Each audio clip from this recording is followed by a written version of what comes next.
काका पाए लागी। जियो बच्चा, खुश रहो भैया। का हाल है? ठीक है काका। कैसे आयो? काका यह ताई आयन है कि प्रधानी लड़ा जाई है। तो हम का करी? अरे काका आप सब यही मेरे कहबो तो कैसे काम चली। काका हम चाहते हैं कि आप सब आशीर्वाद दिए ताकि हम प्रधानी जीत जाई और अपने गांव के विकास करी, अपने गांव के नाम रोशन करी। काका सगरौ गरीबन का कॉलोनी दिलवाई दियबै, बिरधन के काका हम तो पेंशन बनवाई दियबै। सगरौ गरीबन का कॉलोनी दिलवाई दियबै, बिरधन के काका हम तो पेंशन बनवाई दियबै। जीती जाबै काका अब की जो प्रधानी हम गौवा चमकाए दियबै हो। जीती जाबै काका अब की जो प्रधानी हम गौवा चमकाए दियबै हो। अरे ओ भैया, यह तो सब प्रधान कहत है कि हम जीत जाबे तब विकास करबे, नाली बनवाई दियब, खड़ंजा लगवाई दियब, मुहारे मुहारे प्लाइटरिंग बनवाई दियब। और जब जीत जात है भैया तब 5 साल तक वह मुहारे अपनाई दिखाई पड़ते। और जो कौनो काम लाग जाए और उनके घरे चला जाओ तब मेहरारू लड़कन से पहले बताए रहा था कि देखियो क्यों आई तब बतायो हम।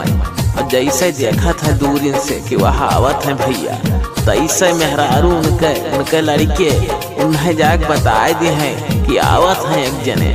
तैसे वह भैया घर में लुकाए जाते हैं और बाहर से कहुआ देते हैं कि प्रधान है ही नहीं।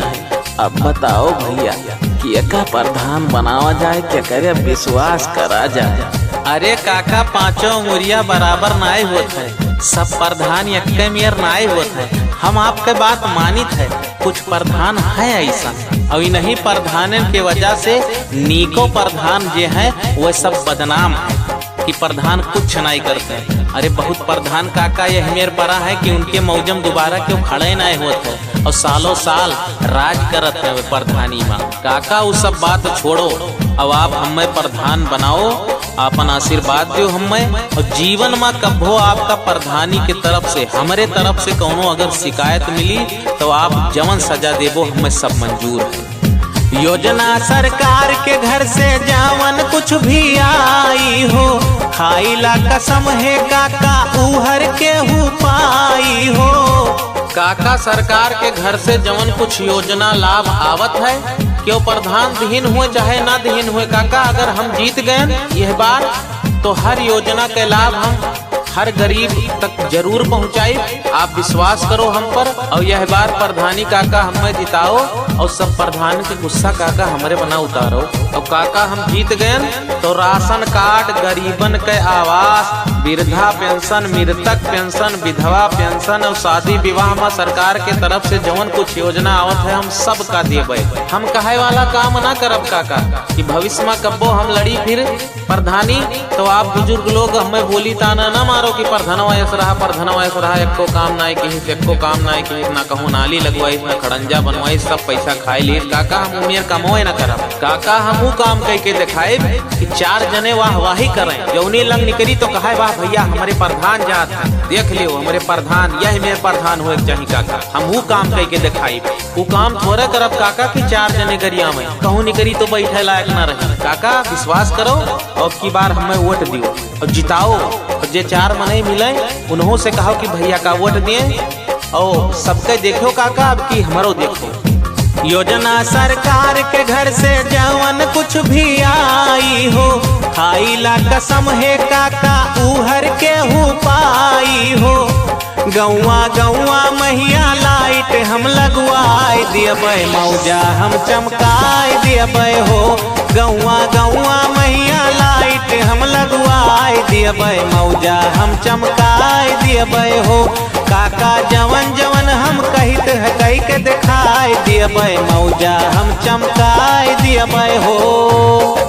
काका जहाँ कहो तहाँ कसम खाए ली हम, हमें जनता के सेवा करे है और काका जनता के सेवा करे का मौका दियो हमें अब की, और कुछ नहीं जानी हम काका।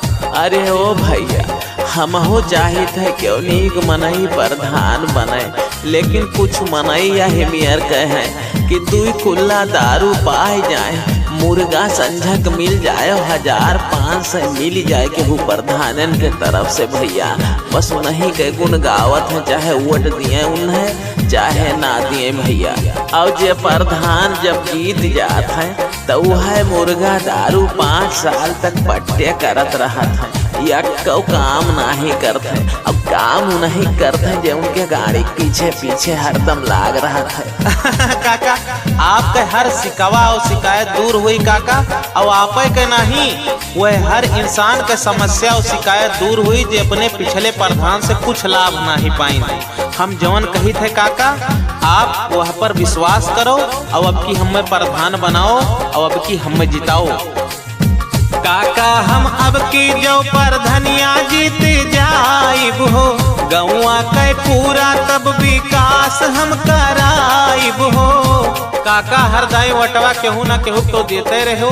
अब गांव घर के लड़का खड़ा होएगा है तो आशीर्वाद दियो का और का विजयी बनाओ। काका हम अब की जो प्रधनिया जीत जाइब हो, गौआ के पूरा तब विकास हम कराइब हो। अपने ग्राम सभा के नौआ हम बढ़ाए दियबै, मौजा हम चमकाए दियबै हो।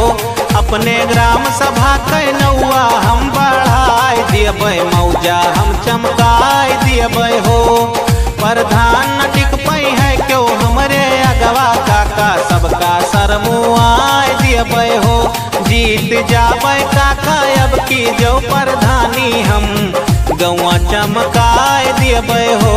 जीत जाबै काका अब की जो प्रधानी हम, गौआ चमकाए दियबै हो। गौआ गौआ मैया नाली और खड़ंजा काका हम लगवाए दियबै हो। गौआ गौआ मैया नाली और खड़ंजा काका हम लगवाए दियबै हो।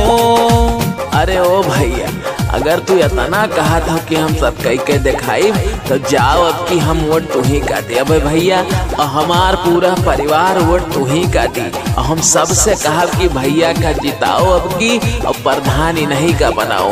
अब की तोहरो प्रधानी देख ली हम कि का करत हो का नहीं। और अगर तू बढ़िया काम करे लगबो भैया, ए बच्चा जब तू बढ़िया काम करे लगबो तो तोहरे आगे क्यों प्रधान खड़ा ना हुई और खड़ा हुए नाव ना ली। हाँ काका, बस हम यही चाहिए थे आप अपन आशीर्वाद दियो हमें कि हम यही बार प्रधानी जीत जाई और अपने मौजा के अपने ग्राम सभा के हम नाम बढ़ाई और शान बढ़ाई। ए बच्चा, अगर तुहार नियत सही है तो जाओ भगवान तुहार बढ़ंती करी है और विजयी बनाई है। हाँ काका, बस यह आशीर्वाद दिया रहो। अच्छा चली थे काका, पाए लगी।